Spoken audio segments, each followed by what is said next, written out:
نماز کا وقت نہیں تھا، اگر نماز کا وقت ہوتا تو اللہ کے نبی کہتے کہ اسود تم نماز پڑھ لو۔ رمضان کا مہینہ بھی نہیں تھا، اگر رمضان کا مہینہ ہوتا تو اللہ کے نبی کہتے اسود تم روزہ رکھو۔ حج کا بھی سیزن نہیں تھا، اگر حج کا سیزن ہوتا تو اللہ کے نبی کہتے اسود اب تم حج کرنے کے لیے چلے جاؤ۔ نماز کا وقت نہیں، رمضان کا مہینہ نہیں، حج کا سیزن نہیں، اللہ کے نبی نے فرمایا اسود تلوار اٹھاؤ اور فلاں فلاں جگہ پر ہمارے صحابہ جنگ لڑ رہے ہیں، تم بھی اس جنگ میں شامل ہو جاؤ، تم بھی اس جنگ کے اندر شریک ہو جاؤ۔ اگر زندہ واپس آ گئے تو غازی کہلاؤ گے، اور اسی جنگ میں اگر قتل کر دیے گئے تو شہید ہو جاؤ گے، اور شہید کے لیے جنت ہے۔ اسود نے تلوار اٹھائی اور میدان جنگ میں چلا گیا، اور اسود میدان جنگ میں لڑا، اس نے 2 کافروں کو قتل بھی کیا، اس نے 2 کافروں کو مارا بھی، لیکن ابھی میدان جنگ میں لڑ ہی رہا تھا کہ اسود کی گردن پر بھی تلوار چل جاتی ہے اور اسود بھی قتل کر دیا جاتا ہے۔ ابھی اسلام لایا تھا، اب شہید ہو جاتا ہے۔ صحابہ کرام اس کو پہچان بھی نہیں پا رہے ہیں کہ یہ کون ہے۔ یہ آیا، ہماری طرف سے لڑنا شروع کیا، 1-2 کافروں کو مارا اور خود مر گیا۔ یہ کون آدمی ہے؟ ہم تو اس کو جانتے نہیں ہیں، یہ آج ہی اس کو دیکھ رہا ہوں، یہ کون آدمی ہے؟ اللہ کے نبی کو بلایا گیا، ایک اجنبی آدمی قتل کر دیا گیا ہے، ہماری طرف سے لڑ رہا تھا، مارا گیا ہے، ہمیں معلوم نہیں کہ وہ مسلمان ہے یا نہیں، ہم اس کو دفن کریں یا کیا کریں، ہم اس کی جنازے کی نماز پڑھیں یا نہ پڑھیں۔ اللہ کے نبی صلی اللہ علیہ وسلم کو جب خبر دی گئی تو نبی اکرم صلی اللہ علیہ وسلم آئے، اور آنے کے بعد آپ نے اسود کی لاش دیکھی، اسود کی باڈی دیکھی، شہید پڑا ہے، اسود کی گردن پہ تلوار چلی ہوئی ہے۔ اللہ کے نبی کی آنکھوں میں آنسو آ گئے اور روتے ہوئے فرمایا صحابیو یہ تمہارا بھائی ہے، آج ہی تو اسلام لایا ہے، آج ہی تو اس نے کلمہ پڑھا ہے، اشہدو ان لا الہ الا اللہ، آج ہی تو اس نے یہ کلمہ پڑھ کر اسلام قبول کیا ہے، اور میدان جنگ میں آ گیا۔ جس وقت اس نے کلمہ پڑھا تھا نماز کا وقت نہیں تھا، رمضان کا مہینہ نہیں تھا، حج کا سیزن نہیں تھا، اس لیے ڈائریکٹ میں نے جہاد کے لیے بھیج دیا ہے، اور یہاں بھی آیا تو قتل کر دیا گیا، شہید ہو گیا۔ آئے میرے ساتھیوں، آئے میرے صحابیوں، یہ پہلا وہ شخص ہے جس نے ایک وقت کی بھی نماز نہیں پڑھی، ایک بھی روزہ نہیں رکھا، ایک بھی حج نہیں کیا، لیکن اللہ نے اس کو جنت کے اندر داخل کر دیا، صرف اس لیے کہ اس نے آج یہ کلمہ پڑھا تھا اشہدو ان لا الہ الا اللہ۔ غور کرو، کلمہ پڑھا، ایک وقت کی نماز نہیں، ایک بھی روزہ نہیں، اور کہاں گیا؟ جنت کے اندر۔ کیوں؟ لا الہ الا اللہ۔ اگر یہ کلمہ نہ پڑھا ہوتا تو کہاں جاتا؟ اگر اس کلمے کو پڑھے بغیر مر گیا ہوتا تو اس کا ٹھکانہ کہاں ہوتا؟ میرے بھائیوں، یہ لا الہ الا اللہ کوئی معمولی جملہ نہیں ہے۔ لا الہ الا اللہ یہی وہ کلمہ ہے جو قبل الموت کوئی پڑھ لے، بیفور ڈیتھ، مرنے سے پہلے اگر کوئی اس کلمے کو پڑھ لے اور اسلام لے آئے تو وہ جنتی ہو جاتا ہے، اور اس کلمے کو پڑھے بغیر مر جائے تو وہ جہنم میں چلا جاتا ہے۔ یہ ہے اس کلمے کی حقیقت۔ الایمان بضع و شعبۃ، 70 سے زیادہ شعبے ہیں ایمان کے، لیکن 3 شعبوں کا ذکر کیا ہے اللہ کے رسول نے اس حدیث کے اندر۔ ہم غور کریں کیا یہ تینوں چیزیں آج ہمارے اندر ہیں؟ 3 چیزوں کا ذکر کیا ہے۔ فَأَفْضَلُهَا قَوْلُ لَا إِلَهَ إِلَّا اللَّهِ، ایمان کا سب سے افضل درجہ، ایمان کا سب سے افضل شعبہ یہ ہے کہ تم اپنی زبان سے کہو لا الہ الا اللہ۔ وَأَدْنَاهَا إِمَاطَةُ الْأَذَى عَنِ الطَّرِيقِ، ایمان کا دوسرا درجہ ہے جو سب سے کمتر درجہ ہے، سب سے نیچا درجہ ہے۔ فرمایا اماطۃ الاذی عن الطریق، راستے میں تکلیف دہ چیز پڑی ہوئی اس کو ہٹا دینا۔ راستے میں کوئی بھی ایسی چیز پڑی ہوئی ہے جس سے دوسرے لوگوں کو تکلیف پہنچ سکتی ہے، ایسی چیزوں کو زائل کر دینا، ہٹا دینا، ختم کر دینا، مٹا دینا، یہ ایمان کا سب سے نچلا درجہ ہے، اور اس حدیث کی دوسری چیز ہے۔ اور تیسری چیز والحیاء شعبۃ من الایمان، حیا بھی ایمان کا ایک شعبہ ہے، حیا بھی ایمان کا ایک درجہ ہے، شرم و حیا، یہ تین چیزوں کا ذکر کیا ہے اللہ کے رسول نے اس حدیث میں، جس میں پہلی چیز ہے توحید۔ تو افضلها قول لا الہ الا اللہ، اپنی زبان سے لا الہ الا اللہ کہتے رہو، صرف کہہ دینا کافی نہیں ہے، ورنہ لا الہ الا اللہ کہنے میں ٹائم ہی کیا لگتا ہے، لا الہ الا اللہ لو، اور کسی غیر مسلم سے کہلواؤ تو بہت سے لوگ ہیں جو آج کہہ دیں گے لا الہ الا اللہ۔ تو لا الہ الا اللہ صرف کہہ دینا کافی نہیں ہے، لا الہ الا اللہ کو اس کے تقاضے اور اس کے جو مطالبات ہیں اس کو پورا کرنے کا نام لا الہ الا اللہ۔ جب تک ہم لا الہ الا اللہ کے تقاضے پورا نہیں کریں گے اور اس کے مطالبے پورا نہیں کریں گے، لا الہ الا اللہ کا مقصد حل نہیں ہوگا اور حاصل بھی نہیں ہوگا۔ لا الہ الا اللہ یعنی لا معبود الا اللہ، لا الہ الا اللہ یعنی لا مطلوب الا اللہ، لا الہ الا اللہ یعنی لا مقصود الا اللہ، لا الہ الا اللہ یعنی لا موجود الا اللہ۔ یہ ہے لا الہ الا اللہ کا معنی۔ لا الہ الا اللہ یعنی لا معبود الا اللہ، اللہ کے علاوہ ہمارا کوئی معبود جس کی عبادت کی جائے اللہ کے علاوہ کوئی نہیں ہے۔ لا الہ الا اللہ یعنی لا مطلوب الا اللہ، اللہ کے علاوہ ہمارا کوئی مطلوب نہیں ہے۔ لا الہ الا اللہ یعنی لا مقصود الا اللہ، اللہ کے علاوہ ہمارا کسی اور کی طرف کوئی قصد نہیں ہے، اس کے علاوہ ہمارا کوئی مقصود نہیں ہے۔ لا الہ الا اللہ یعنی لا موجود الا اللہ، اللہ کے علاوہ اس کائنات کے اندر اپنے علم کے اعتبار سے کوئی موجود نہیں ہے، اپنے علم کے اعتبار سے عقیدہ رکھیے گا۔ اللہ نالیوں میں نہیں ہے، لیکن نالی کے اندر کیا چیز پڑی ہوئی ہے اللہ کو اس کا علم ہے۔ اللہ ماں کے پیٹ میں نہیں ہے، لیکن ماں کے پیٹ میں لڑکا ہے یا لڑکی یا کچھ نہیں، اللہ کو اس کا علم ہے۔ اللہ سمندر میں نہیں ہے، لیکن سمندر میں کتنی مچھلیاں ہیں اور ان مچھلیوں کے پیٹ میں کتنے انڈے ہیں، اللہ کو اس کا علم ہے۔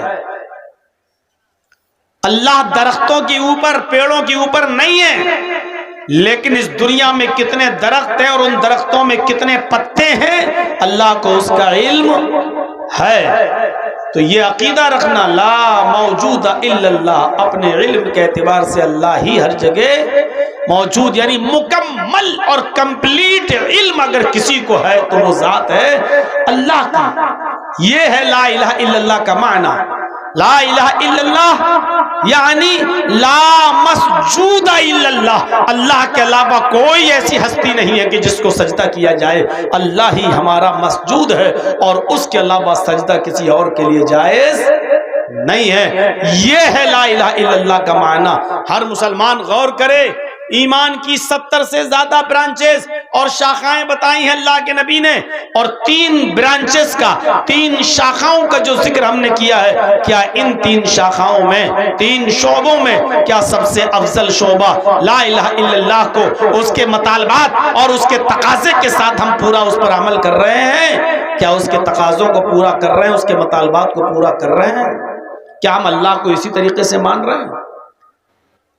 ایسا تو نہیں کہ ہم لا الہ الا اللہ بھی کہہ رہے ہیں اور مزارات پہ جا کے چادر بچھڑا رہے ہیں، ہم لا الہ الا اللہ بھی کہتے جا رہے ہیں کہ اللہ کے علاوہ کوئی معبود نہیں، اور اپنی حاجت روائی و مشکل کشائی کے لیے ہم غیروں کے آستانوں پہ جا کے ہم یہ بھی کہتے جا رہے ہیں کہ بابا تیرے در پہ آیا ہوں تو جھولا جھولی بھر کے جاؤں گا.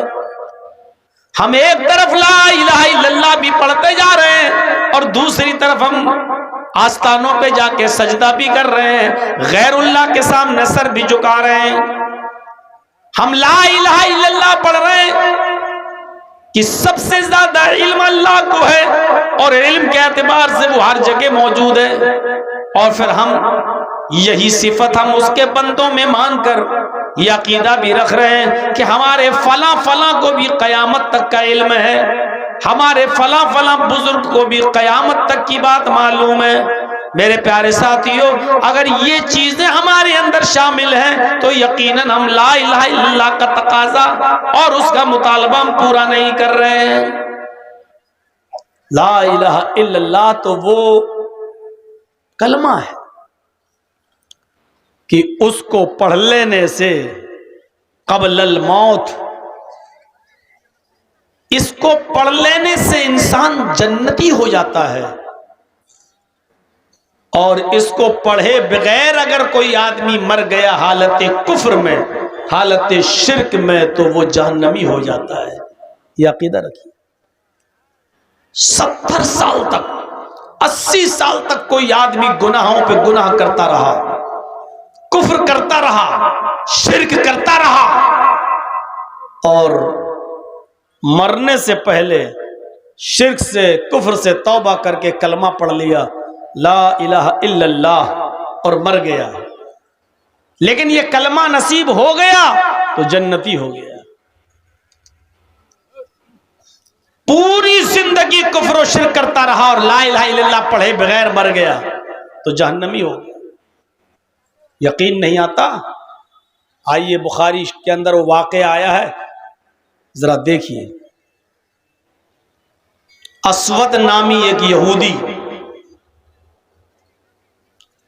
جو یہودیوں کی بکریوں کو چرایا کرتا تھا جنگل میں لے جا کر, جب اللہ کے نبی صلی اللہ علیہ وسلم نے خیبر کا محاصرہ کر لیا اور چاروں طرف سے گھیر لیا, خیبر ایک قلعہ تھا جس میں یہودی رہا کرتے تھے, اللہ کے رسول نے اور آپ کے صحابہ نے اس کو گھیر لیا, چاروں طرف سے اس پر محاصرہ کر لیا. اس وقت خیبر کے اس قلعے سے ایک آدمی غائب تھا جو بکریاں چرانے کے لیے گیا تھا, جس کا نام تھا اسود. جب وہ لوٹ کر آیا اس نے دیکھا کہ ہمارے قلعے کو چاروں طرف سے محمد اور اس کے ساتھیوں نے گھیر لیا ہے صلی اللہ علیہ وسلم. تو اس نے صحابہ سے کہا کہ اے صحابیوں, میں تمہارے نبی سے محمد الرسول اللہ سے ملنا چاہتا ہوں. انہوں نے کہا کہ اس خیمے میں چلے جاؤ, یہ خیمہ پڑا ہوا ہے, پردہ پڑا ہے, اسی پردے کے اندر اللہ کے نبی موجود ہیں. وہ گیا, سوچ رہا تھا کہ محمد الرسول اللہ کے باڈی گارڈ لگے ہوں گے, نامور آدمی, صحابہ جس کی عزت کرتے ہیں. جب محمد رسول اللہ کھکارتے ہیں آ کر کے, جب زمین پر تھوکتے ہیں تو صحابہ کرام تو اس تھوک کو بھی زمین پر گرنے نہیں دیتے, بلکہ اس کو اپنے ہاتھوں پر مل کر اپنے جسم پر مل لیتے ہیں تبرکن. تو کتنی عزت ہوگی محمد کی. سوچ رہا تھا کہ وہ بہترین قالین پر بیٹھے ہوں گے, کئی باڈی گارڈ ہوں گے ان کے, لیکن جب خیمے کا پردہ ہٹا کر وہ یہودی وہ اسود دیکھتا ہے تو کیا دیکھتا ہے کہ محمد الرسول اللہ کچی زمین پر کھجور کے پتوں کی بنی ہوئی چٹائی پر بیٹھے ہوئے ہیں. کھجور کے پتوں کی بنی ہوئی چٹائی پر تشریف فرمائے. اس نے صحابہ سے کہا ارے مجھے تمہارے نبی سے ملنا ہے, کسی معمولی آدمی سے نہیں ملنا. صحابہ نے بتایا یہی محمد الرسول اللہ صلی اللہ علیہ وسلم ہے. تعجب کر گیا, جس کے بارے میں اتنا سنا اور وہ اتنی سمپل زندگی, اتنی سادہ زندگی. اندر جاتا ہے, اللہ کے نبی صلی اللہ علیہ وسلم سے ملاقات کی غرض سے آپ نے اس کو اپنے پاس آنے کی اجازت دے دی. گفتگو ہونے لگی، شروع ہو گئی بات چیت. کہنے لگا اسود، اے محمد الرسول اللہ، آپ کی دعوت کیا ہے؟ آپ کا پیغام کیا؟ آپ کا میسج کیا ہے؟ آپ کی تعلیم کیا ہے؟ آپ نے فرمایا بس میری دعوت صرف ایک ہے، زیادہ نہیں، ایک ہی دعوت لے کر میں آیا ہوں اور اسی دعوت کو عام کر رہا ہوں، اور وہ دعوت ہے لا الہ الا اللہ. اس بات کی گواہی دے دو کہ اللہ کے علاوہ کوئی معبود نہیں. اس نے کہا اگر اس دعوت کو میں نے مان لیا تو میرے لیے کیا ہے؟ آپ نے فرمایا لکل جنہ، اگر اس دعوت کو تم قبول کر لیتے ہو تو تمہارے لیے جنت ہے، اور اگر اس دعوت کو تم قبول نہیں کرتے اور اس دعوت کو قبول کیے بنا مر گئے تو تمہارے لیے جہنم ہے. وہ اسود جانتا تھا لا الہ الا اللہ اگر کہہ دوں گا تو لا الہ الا اللہ کا مطلب کیا ہے، ہمیں کیا کیا چھوڑنا پڑے گا، کن کن چیزوں کو ہمیں ترک کرنا پڑے گا. وہ لا الہ الا اللہ کا معنی ہم مسلمانوں سے زیادہ جانتا تھا. وہ جانتا تھا کہ محمد رسول اللہ صلی اللہ علیہ وسلم جس لا الہ الا اللہ کا کلمہ ہمارے منہ سے نکلوانا چاہتے ہیں، اس کا مطلب یہ کیا ہے، ہمیں کن کن کو چھوڑنا پڑے گا، کن کن کی عبادت ترک کرنا پڑے گی، کن کن سے مدد مانگنا ترک کرنا پڑے گا. وہ اس بات کو اچھی طریقے سے جانتا تھا. کہنے لگا محمد ابن عبداللہ اگر میں نے یہ کلمہ پڑھ لیا تو میرے لیے کیا ہے؟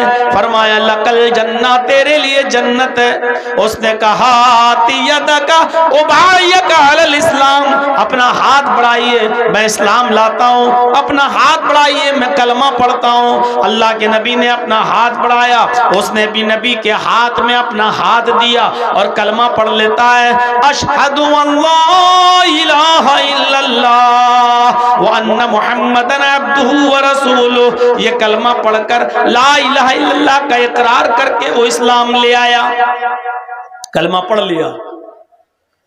کہنے لگا اب میرے لیے کوئی کام بتائیے. اے اللہ کے نبی اسلام تو لے آیا، اب میرا کام کیا ہے؟ اے اللہ کے رسول میں اسلام لے آیا، اب میں کیا کروں؟ ابھی تک تو میں یہودیوں کی بکریاں چراتا ہوں، اب کیا کروں جب اسلام لے آیا ہوں؟ اب بیوی بچوں کو پالنا ہے، پوسنا ہے، کھلانا ہے، پلانا ہے، اب میں کیا کروں؟ آپ نے فرمایا اسلام لانے کے بعد سب سے پہلا تیرا کام یہ ہے، یہ بکریاں جن کی ہیں تو ان بکریوں کو ان کے مالک کے حوالے کر دو.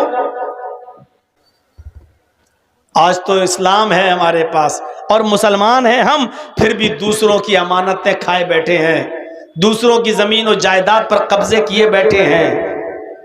اللہ کے رسول نے فرمایا کہ اگر تم اسلام لا چکے ہو، کوئی کام کرنے سے پہلے تمہیں کوئی کام بتاؤں اس سے پہلے تمہاری ڈیوٹی یہ ہے کہ یہ جو بکریاں ہیں جن کی ان کے حوالے کر دو. کیونکہ اگر تم نے کوئی بھی کام کیا لیکن یہ بکریاں تمہارے پاس رہ گئیں تو تمہاری کوئی عبادت قبول نہیں ہوگی، پہلے ان بکریوں کو ان کے حوالے کرو. ارے ہم دوسروں کے کیا حق ادا کریں گے؟ آج تک ہم نے اپنی بہنوں کا اور اپنی بیٹیوں کا حق ادا نہیں کیا ہے. یہاں بیٹھے ہیں بڑے بڑے بوڑھے لوگ بھی ہوں گے، اب مرے کہ تب مرے، قبر میں پیر لٹکا ہے، وہ جانتے ہیں کہ 70 سال کی میری زندگی ہو چکی ہے، 5-6 سال 10 سال بھی چل جاؤں تو بہت بڑی بات. لیکن ان سے پوچھو کیا تم نے وصیت کر دی کہ میرے مرنے کے بعد میرا ترکہ، میرا چھوٹا ہوا مال میری سب اولادوں میں، بیٹے اور بیٹیوں میں برابر برابر تقسیم ہوگا؟ کیا آپ نے وصیت کی ہے؟ اتنا یاد رکھیے گا اور مسئلہ جان لیجئے گا. اگر آپ اپنی زندگی میں اگر آپ دیتے ہیں نا، بٹوارا کرتے ہیں اپنی زندگی میں، تو آپ کو سب کو برابر برابر دینا ہوگا. آپ نے 10 بائی 10 کا روم اگر لڑکے کو دیا ہے تو تو 10 بائی 10 کا روم آپ کو اپنی بیٹی کو بھی دینا پڑے گا، کیونکہ زندگی میں ترکہ تقسیم نہیں ہوتا، ترکہ تو مرنے کے بعد ہی تقسیم ہوتا ہے، لیکن زندگی میں اگر آپ فیصلہ کرنا چاہتے ہیں کہ میری زندگی میں ہم اپنی اولاد کو دے جائیں تو آپ کو برابر برابر دینا ہوگا، جتنا لڑکے کو اتنا ہی لڑکی کو۔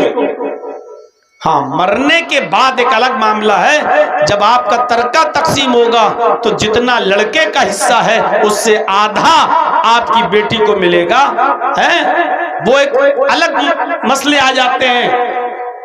آپ نے کیا اپنی زندگی میں انصاف کیا؟ کیا آپ نے اپنی وراثت میں اپنی بہن کو بھی کے لیے بھی وصیت کی کہ میری بہن کا بھی حصہ ہے؟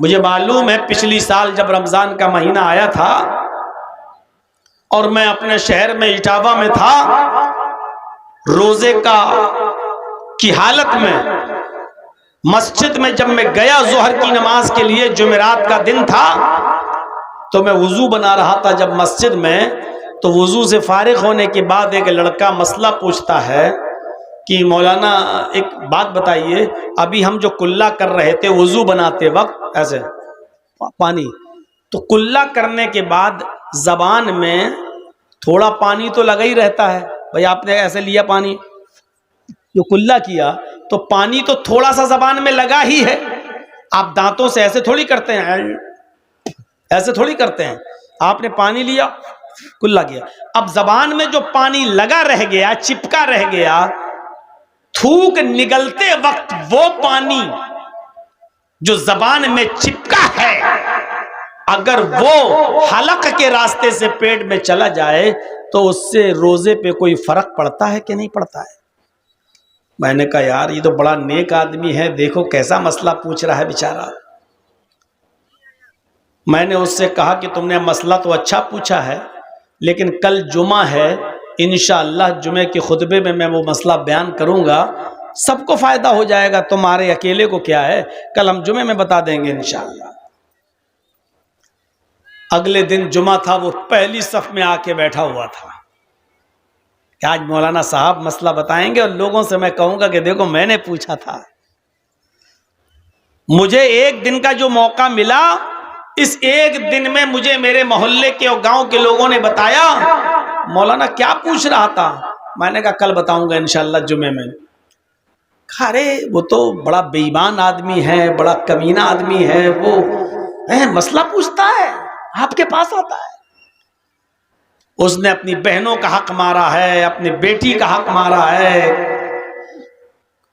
اپنے بیٹوں کو دے دیا اپنی زندگی میں کہ جاؤ یہ تمہارا یہ تمہارا، اور بیٹیوں کی شادی کر دی، اس کو کچھ دیتا ہی نہیں، کہتا نہیں بیٹیوں کا کیا ہے، شادی کر تو دی، جہیز دے تو دیا، نہ اپنی بہن کو دیا نہ بیٹیوں کو دیا۔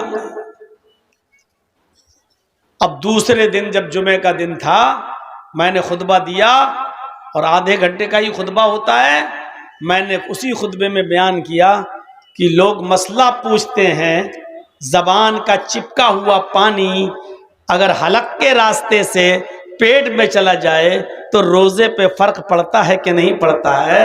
اتنا اہم سوال، اتنا اہم مسئلہ، لیکن پوچھنے والے لوگ ایسے ہیں جو اپنے بیٹیوں کا اور اپنی بہنوں کا حق مار کے کھا گئے، وہ لوگ یہ مسئلہ پوچھتے ہیں کہ روزے پہ فرق پڑتا ہے کہ نہیں پڑتا ہے۔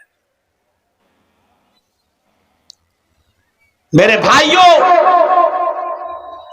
نبی اکرم صلی اللہ علیہ وسلم نے اسلام قبول کرنے کے بعد اسود کو کیا بتایا؟ اے اسود، سب سے پہلے تمہارے پاس جو دوسروں کا مال ہے بکریاں، ان کو ان کے مالکوں کے حوالے کر دو۔ اسود نے کہا ٹھیک ہے۔ اسود ان بکریوں کو لے کر گئے اور خیبر کے قلعے کے دروازے پر ان بکریوں کو چھوڑ دیا، کیونکہ وہ بکریوں کو وہیں تک لاتے تھے اور وہیں چھوڑ دیتے تھے، بکریاں وہیں سے اپنے اپنے گھر چلی جاتی تھیں۔ جب قلعے میں بکریاں داخل ہو گئیں تو بکریاں اپنے اپنے مالکوں کے گھر پہنچ گئیں، اپنے اپنے گھر چلی گئیں۔ اسود آئے اور کہنے لگے اللہ کے نبی میں نے بکریوں کو ان کے مالکوں کے حوالے کر دیا، جن کی بکریاں تھی میں نے ان تک پہنچا دی، اب مجھے بتائیے کہ اب میرا کیا کام ہے؟ اسلام لایا ہوں، کلمہ میں نے پڑھا ہے، اب میں کیا کام کروں؟ ایک 12 سال کا لڑکا ہے یہودی، اللہ کے نبی کی مجلس میں آتا تھا، بیٹھتا تھا، تقریر سنتا تھا، وعظ سنتا تھا، نصیحت سنتا تھا، اور اللہ کے نبی کی خدمت بھی کرتا تھا۔ اپنے گھر آ کر کہتا تھا کہ ابو جان کیا میں اسلام لے آؤں؟ مجھے محمد کی باتیں بہت پسند ہیں، بہت اچھی لگتی ہیں۔ لیکن عمر کتنی ہے اس کی؟ 12 سال۔ اور جب اپنے باپ سے کہتا تھا کہ ابو مجھے اللہ کے رسول کی باتیں بہت اچھی لگتی ہیں، کیا میں ان کی باتیں مان لوں، اسلام لے آؤں؟ تو اس کا باپ آنکھیں پھاڑ کے کہتا تھا کیا تو محمد کا کلمہ پڑھے گا، محمد کی بات مانے گا؟ جوتا اٹھاؤں گا بھی لگاؤں گا، چپل سے ماروں گا۔ بیچارہ ڈر جاتا تھا اور اپنے باپ کے غصے کی وجہ سے وہ اسلام قبول نہیں کر پاتا تھا۔ ایک دن بیمار ہو گیا، کچھ دن بیماری میں مبتلا رہا، لیکن اب اتنا بیمار ہو گیا کہ اس کے بچنے کی کوئی امید نہیں رہی، حالت گمبھیر، سیریس۔ ادھر اللہ کے نبی کو پتا چلا کہ جو یہودی لڑکا یہاں آیا کرتا تھا، میری باتیں سنتا تھا، نصیحت ہم سے حاصل کرتا تھا اور ہماری خدمت بھی کرتا تھا، وہ بچہ بیمار ہو گیا۔ تو اللہ کے نبی نے کہا چلیے ہمدردی اور انسانیت کے ناطے اس بچے کو دیکھنے چلیں، دیکھیں کیا بات ہے، اس کی تیمارداری کرنے کے لیے، عیادت کرنے کے لیے چلیں۔ اللہ کے رسول اس کی عیادت کے لیے گئے، دروازے کو کھٹکھٹایا، اس کے باپ نے دروازہ کھولا، کہا میں محمد ابن عبداللہ تمہارے بچے کو دیکھنے آیا ہوں۔ کہا آئیے۔ اندر آنے کی اجازت مل گئی۔ یہودی کے گھر میں اللہ کے نبی داخل ہوتے ہیں، اس بچے کی حالت دیکھتے ہیں، اس کی کنڈیشن بڑی خراب ہے، آپ اس کے سر کے پاس بیٹھ جاتے ہیں، اس کی حالت بہت خراب، اب مرا کہ تب مرا، روح کب سے انسری سے پرواز کر جائے۔ ایسے موقع پر لوگ مریض کو تسلی دیتے ہیں، کیا کہتے ہیں؟ نہیں دوا کھاتے رہنا، نہیں تم بہت جلدی ٹھیک ہو جاؤ گے، انشاءاللہ تم صحیح ہو، کوئی بات نہیں، تم صحیح ہو جاؤ گے، اچھے ہو جاؤ گے، اچھے ڈاکٹر کو۔ لوگ یہی تسلی دیتے ہیں مریض کو، لیکن اللہ کے نبی اس کو ایسی کوئی تسلی نہیں دے رہے ہیں۔ آپ اس سے یہ نہیں کہہ رہے ہیں کہ بیٹا تم بہت جلدی صحیح ہو جاؤ گے، آپ یہ نہیں کہہ رہے ہیں، بلکہ اس کی اس حالت کو دیکھ کر آپ کی آنکھوں میں آنسو ہیں، اور آنسو بھی اس لیے ہیں کہ اگر یہ بچہ اسی حال میں مر گیا تو جہنم میں جائے گا، کیونکہ 12 سال کی عمر بالغ ہو چکا ہے۔ عرب کے اندر چھوٹے چھوٹے بچے بالغ ہو جاتے تھے۔ حضرت عائشہ کی شادی 6 سال کی عمر میں ہوئی، اور جب رخصتی ہوئی تو 9 سال کی تھی، اور 9 سال کی عمر میں حضرت عائشہ بالغ ہو گئی تھی، بالغہ تھی۔ میرے بھائیوں، ماحول اور مزاج کا فرق ہوتا ہے، یہ تو 12 سال کا ہے لڑکا، آپ کے آنکھوں میں آنسو ہیں کہ بچہ مرنے والا ہے، اور اگر اسی کنڈیشن میں مر گیا تو جہنم میں جائے گا، جبکہ اس بچے کا دل اسلام کی طرف مائل ہے۔ آپ اس بچے کو تسلی نہیں دے رہے ہیں، آپ ہی نہیں کہہ رہے ہیں کہ بیٹے تم جلدی صحیح ہو جاؤ گے، بلکہ اس بچے کے سر پر، اس لڑکے کے سر پر آپ ہاتھ رکھتے ہیں، اور ہاتھ رکھ کر کہتے ہیں قُلْ يَا غُلَامُ لَا إِلَهَ إِلَّا اللَّهُ، اے بچے لا الہ الا اللہ کہہ دو، اے غلام لا الہ الا اللہ کہہ دو۔ غلام عرب کے اندر کسی بھی چھوٹے سے بچے کو بھی کہا جاتا تھا۔ آپ نے اس سے کہا قل یا غلام لا الہ الا اللہ، بیٹا لا الہ الا اللہ پڑھ لے، بچے لا الہ الا اللہ کا اقرار کر لے، پڑھ لے۔ اس نے نبی کے چہرے کو دیکھا، پھر اپنے باپ کے چہرے کو دیکھا کہ میرا باپ کیا کہتا ہے۔ اس کے باپ کو آج رحم آ گیا اور باپ کہنے لگا کہ بیٹا تمہارا دل محمد رسول اللہ کی طرف لگا رہتا تھا، تم پہلے بھی یہی چاہتے تھے، تمہارا پہلے بھی یہی دل تھا کہ میں محمد رسول اللہ کی باتوں پر ایمان لے آؤں، اور آج بھی تم مجھے دیکھ رہے ہو، تمہارا آخری وقت ہے۔ اے میرے بیٹے، میں نہیں چاہتا کہ مرتے وقت میں تمہارا دل توڑوں۔ اس باپ کی زبان سے نکلا اطیع ابا القاسم یا بنیا، اطیع ابا القاسم، اے میرے بیٹے تم ابو القاسم کی بات مان لو، تم محمد رسول اللہ کی بات مان لو، یعنی اللہ کے نبی تم سے جو کہہ رہے ہیں تم ان کی بات مان لو، یعنی کلمہ پڑھنا چاہو تو کلمہ پڑھ لو، میری طرف سے اب ڈرنے کی ضرورت نہیں ہے، میں کھلی چھوٹ دیتا ہوں۔ اب اس بچے نے جو 12 سال کا تھا اپنے باپ کی پرمیشن سنی، اجازت سنی، تو فوراً کہنے لگا اشہد ان لا الہ الا اللہ، اشہد ان لا الہ الا اللہ۔ اس نے یہ کلمہ پڑھا اور کلمہ پڑھتے ہی وہ اسلام لے آیا، کلمہ پڑھتے ہی وہ مسلمان ہو گیا، کلمہ پڑھتے ہی اسلام کے دائرے کے اندر وہ داخل ہو گیا۔ اور تعجب تو یہ کہ جیسے ہی اس نے کلمہ پڑھا اشہد ان لا الہ الا اللہ، ابھی کلمہ نکلا ہی تھا کہ اس کی کلمے کے ساتھ ساتھ اس کی روح بھی قفس عنصری سے پرواز کر گئی، اس کا انتقال بھی ہو گیا۔ وہ یہودی بچہ جو ابھی کلمہ پڑھا، کلمہ پڑھنے کے بعد اس کا انتقال ہو گیا، اس کی روح بھی نکل گئی۔ سب دیکھ رہے ہیں، دھڑکنیں بند، سانس بند۔ نبی اکرم صلی اللہ علیہ وسلم جو اس کے پاس بیٹھے تھے، جب آپ کو یقین ہو گیا کہ یہ بچہ انتقال کر گیا، یہ بچہ مر گیا، لیکن اب چہرے پر رونا پن نہیں، چہرہ بگڑا ہوا نہیں، بلکہ آپ کے چہرے پر مسکراہٹ آ گئی، اور آپ اس کے سر کے پاس سے اٹھے اور کھڑے ہو کر یہ جملے آپ نے اپنی زبان سے ادا کیے، الحمدللہ الذی انقذہ عن النار۔ تمام تعریفیں اس اللہ کے لیے ہیں جس نے اس بچے کو جہنم کی آگ میں جلنے سے بچا لیا، تمام تعریفیں اس اللہ کے لیے جس نے اس بچے کو جہنم کی آگ سے محفوظ فرما لیا، جس نے اس بچے کو جہنم کے آگ میں گرنے سے بچا لیا، جہنم میں جلنے سے بچا لیا۔ میرے بھائیوں، 12 سال تک وہ بچہ کافر رہا، 12 سال تک اپنی منمانی کرتا رہا، 12 سال تک اسلام نہیں لایا، ایمان نہیں لایا، اور جب مرا کلمہ پڑھ کر اشہد ان لا الہ الا اللہ، تو تعجب تو یہ کہ مرنے کے بعد ایک وقت کی بھی نماز نہیں پڑھا، ایک دن کا بھی روزہ نہیں رکھا، ایک بھی حج نہیں کیا، تھوڑا سا مال بھی غریبوں اور مسکینوں میں اللہ کی راہ میں صدقہ اور خیرات نہیں کیا، لیکن اللہ کے نبی کیا کہہ رہے ہیں؟ الحمدللہ الذی انقذہ عن النار، تمام تعریفیں اس اللہ کے لیے جس نے اس کو جہنم کی آگ سے بچا لیا۔ یہ بچہ کلمہ پڑھتے ہی جنت کے اندر داخل ہو گیا، جہنم کی آگ سے بچا لیا گیا۔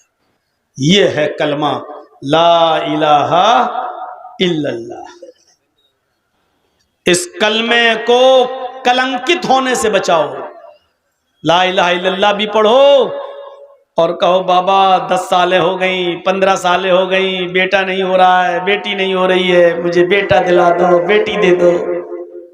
یہ کلمے کو کلنکت کرنا ہوا، یہ کلمے پر داغ لگانا ہوا، اور ایسے کلمے کی کوئی ضرورت نہیں اللہ کو کہ تم اللہ کو بھی پکارو اور دوسرے کو بھی پکارو، نہیں، خالصتاً للہ، صرف اللہ کو پکارا جائے گا، بس اللہ سے مانگا جائے گا، بس۔ اچھا، 2 واقعے میں نے آپ کے سامنے رکھ دیے، اور دونوں نے ایک وقت کی نماز نہیں پڑھی اور کہاں گئے؟ جنت میں۔ ایک اسود اور دوسرا یہ۔ آئیے اب ایک واقعہ میں آپ کو ایسا بتاتا ہوں کہ آپ تعجب کریں گے۔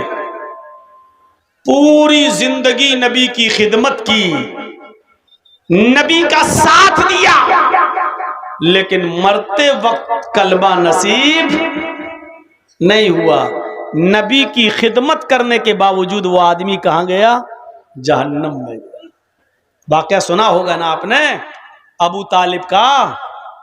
کون تھے؟ نبی کے چچا، خدمت کتنی کی، خدمت کتنی کی آپ کو اندازہ نہیں۔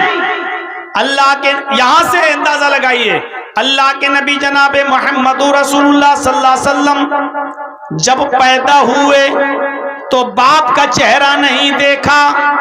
اللہ کے نبی جب اپنی ماں کے پیٹ سے باہر آئے تو باپ کا چہرہ نہیں دیکھا، باپ پہلے ہی انتقال کر چکے تھے 2 مہینہ۔ اے بھیا جس کو اٹھنا ہو ابھی سے اٹھ کے چلے جاؤ یار، ایک ایک کر کے اٹھ رہے ہو، ڈسٹرب کر رہے ہو سامنے سے۔ باپ کا چہرہ نہیں دیکھا، اور جب محمد الرسول اللہ کی عمر 6 سال کی ہوئی، اور 6 سال کتنا بڑا بچہ ہوتا ہے آپ کو اپنے دماغ میں رکھیے، 6 سال کا بچہ، جب نبی اکرم کی عمر 6 سال کی ہوئی تو کہاں آئے؟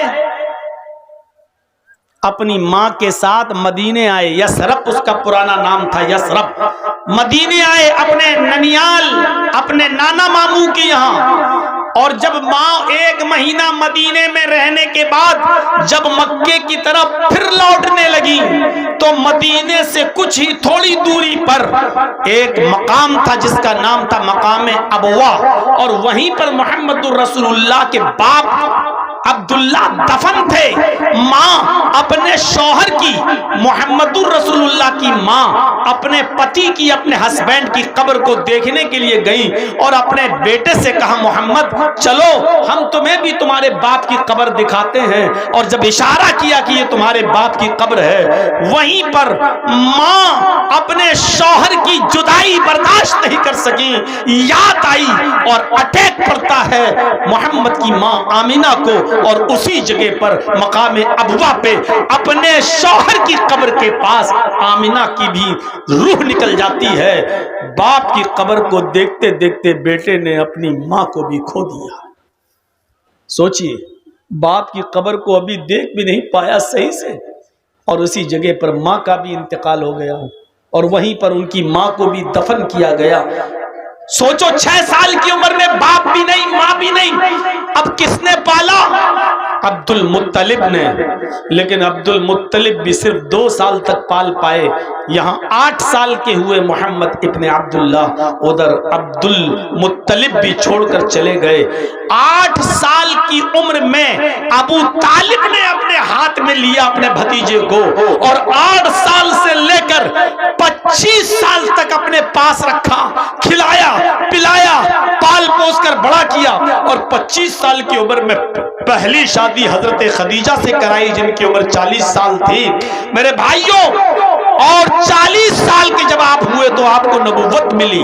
سوچئے 8 سال سے لے کر 40 سال تک ابو طالب نے خیال رکھا، یہ 32 ایئر 32 سال کی زندگی ابو طالب اپنے پاس رکھے رہے، کھلاتے رہے پلاتے رہے، پروان چڑھاتے رہے، اور جب اللہ کے رسول کو رسالت ملی، نبوت ملی، اور آپ نے جب توحید کی دعوت دی تو دشمنوں سے بچاتے رہے، حفاظت کرتے رہے، یہاں تک کہ جب دشمنی حد سے آگے بڑھ گئی اور تمام کافرین مکہ متفق ہو کر نبی ابو طالب کے پاس آئے اور کہنے لگے کہ ابو طالب اب پانی بہت آگے چڑھ گیا ہے، سر سے اوپر چڑھ چکا ہے، تمہارے بھتیجے کی لنترانی اب ہم نہیں سنیں گے، بہت الٹا سیدھا غلط سلط ہمارے معبودوں کے بارے میں تمہارا بھتیجا بول چکا ہے، اب اس کی زبان پر کنٹرول کرو، اور نہیں کرتے ہو تو ہم اس کو اپنے حساب سے سزا دیں گے، بعد میں یہ مت کہنا کہ میرے بھتیجے کا قتل کر دیا،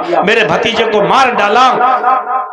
ابو طالب نے اپنے بھتیجے محمد کو بلایا اور کہا بھتیجے میرے اوپر اتنا بوجھ نہ ڈالو کہ میں برداشت نہ کر سکوں، میرے ناتواں کندھوں پر، میرے کمزور کاندھوں پر اتنا بوجھ نہ ڈالو کہ میں برداشت نہ کر سکوں، یہ میرے دشمن اب تیرے دشمن بن چکے ہیں، خون کے پیاسے ہیں، تجھے قتل کرنا چاہتے ہیں، تو دین کی دعوت چھوڑ دے، توحید کی دعوت چھوڑ دے، ان کو ان کے اسی حال پہ رہنے دے، تو ان کو برا بھلا مت کہے، چھوڑ دے ان کو ان کے حال پر۔